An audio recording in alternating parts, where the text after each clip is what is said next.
Kenya के साम्राज्यवाद विरोधी नेता जोमो केन्याटा का एक प्रसिद्ध कथन है, जब ईसाई मिशनरी अफ्रीका आए तो उनके पास बाइबल थी और हमारे पास जमीन। उन्होंने हमसे कहा, आंखें बंद करके प्रार्थना करो। जब हमने आंखें खोली तो पाया कि उनके पास जमीन थी और हमारे पास बाइबल। जोमो केन्याटा जब पैदा हुए थे उसके बहुत पहले ही भारत में एक सामान्य वनवासी नौजवान ने ईसाई मिशनरियों की इस धूर्तता को भांप लिया था। उसने इस खतरे को न केवल समझा बल्कि अपने पूरे समाज को भी सजग करने के लिए अपना सर्वस्व बलिदान कर दिया। लोग उन्हें बिरसा मुंडा के नाम से जानते हैं।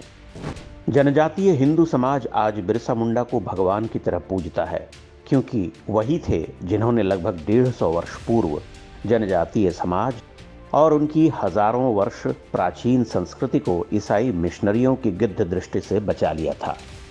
झारखंड, ओडिशा से लेकर छत्तीसगढ़ और आंध्र प्रदेश तक हम ईसाई धर्मांतरण का जो नंगा नाच देखते हैं, अगर बिरसा मुंडा न होते तो वो काम 100 साल पहले ही पूरा हो चुका होता।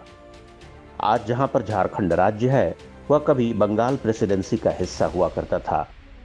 यहाँ रांची के पास लोहरदग्गा जिले में 15 नवंबर वर्ष 1875 को बिरसा मुंडा का जन्म हुआ था। वो बृहस्पतिवार का दिन था, इसलिए माता पिता ने उनका नाम बिरसा रखा। बिरसा पढ़ने लिखने में बहुत तेज थे, इसलिए गांव के स्कूल के बाद उनका नाम ईसाई मिशनरी स्कूल में लिखवा दिया गया। मिशनरी स्कूल में प्रवेश के लिए ईसाई बनना आवश्यक था। बिरसा मुंडा का भी धर्मांतरण कर दिया गया और वो बिरसा मुंडा से बिरसा डेविड बन गए।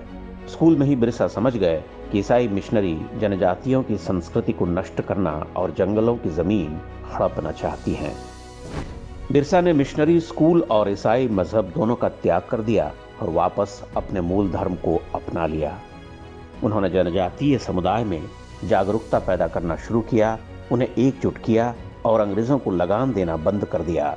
इससे ईसाई मिशनरियां तिलमिला गईं और अंग्रेज सरकार में खलबली मच गई। बिरसा मुंडा पर मुकदमा चलाया गया।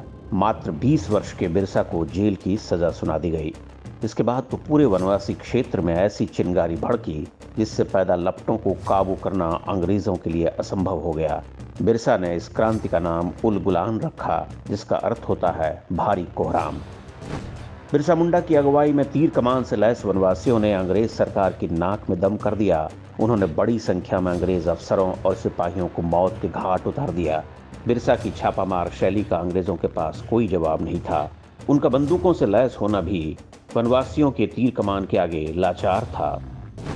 बिरसा के बढ़ते बल को देखकर अंग्रेजों के सिर पर खून सवार हो चुका था। 9 जनवरी वर्ष 1899 को उन्होंने रांची के पास खूंटी जिले में डोबारी बुरू नाम के एक पहाड़ को घेर कर वहां गोलियां बरसाईं। उस घटना में बड़ी संख्या में बिरसा मुंडा के समर्थक मारे गए। इनमें कई महिलाएं और बच्चे भी थे।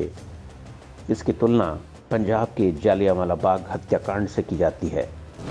डोबारी बुरू गोलीकांड में तो बिरसा मुंडा बच निकले, लेकिन 3 फरवरी 1900 को अंग्रेजों ने धोखे से उनको पकड़ लिया। बिरसा मुंडा को जेल में डाल दिया गया। यह चित्र तब का है जब अंग्रेज सिपाही उन्हें बेड़ियों में बांधकर रांची ले जा रहे थे। जेल में 9 जून वर्ष 1900 को लगभग 24 वर्ष की उम्र में बिरसा की मृत्यु हो गई। अंग्रेजों ने कहा मौत हैजे से हुई है, लेकिन माना जाता है कि उन्हें खाने में आर्सेनिक जहर दिया गया था। पूरे 13 वर्ष तक बिरसा मुंडा ने वनवासी क्षेत्रों में अंग्रेजों और ईसाई मिशनरियों की चूल्हें हिलाकर रख दी। उन्होंने जो जागृति पैदा की, उसका प्रभाव यहाँ के समाज पर देखा जा सकता है। बिरसा ने जनजातीय समाज में सुधार के लिए कुछ नियम बनाए थे। इन्हें बिरसायत पंथ कहा जाता है। उन्होंने लोगों से अपील की थी, शराब और मांस से दूर रहो, सिंह बोगा अर्थात सूर्य देवता की पूजा करो, गाय की हत्या मत करो, तुलसी की पूजा करो। ये सब वही बातें हैं जो सनातन धर्म की पहचान है। बिरसा मुंडा ने जिन विधर्मी शत्रुओं से आजीवन संघर्ष किया, वो आज भी अपने अभियान में जुटे हुए हैं। यह दुर्भाग्य है कि बिरसा मुंडा का नाम लेने वाले कई लोग भी आज ईसाई मिशनरियों की कठपुतली बन चुके हैं। पहले अंग्रेजों ने और स्वतंत्रता के बाद कांग्रेसी सरकारों ने बिरसा मुंडा के साथ शत्रुता का व्यवहार जारी रखा। उनकी वीरता की कहानियां स्कूली पाठ्यक्रम से गायब कर दी गईं या एक दो पैराग्राफ में समेट दी गईं। उन्हें केवल जनजातियों के नायक के रूप में चित्रित किया गया, जबकि बिरसा मुंडा का स्थान भारतीय इतिहास के उन महानायकों में से है जिन्होंने देश और समाज के लिए अपना सर्वस्व बलिदान कर दिया। बिरसा मुंडा ने उल गुलाम की जो मशाल जलाई, उसे आगे ले जाने का दायित्व हम सब का है, जब तक कि उन ईसाई मिशनरियों का संपूर्ण विनाश न हो जाए जिनके विरुद्ध बिरसा मुंडा ने क्रांति का बिगुल फूंका था।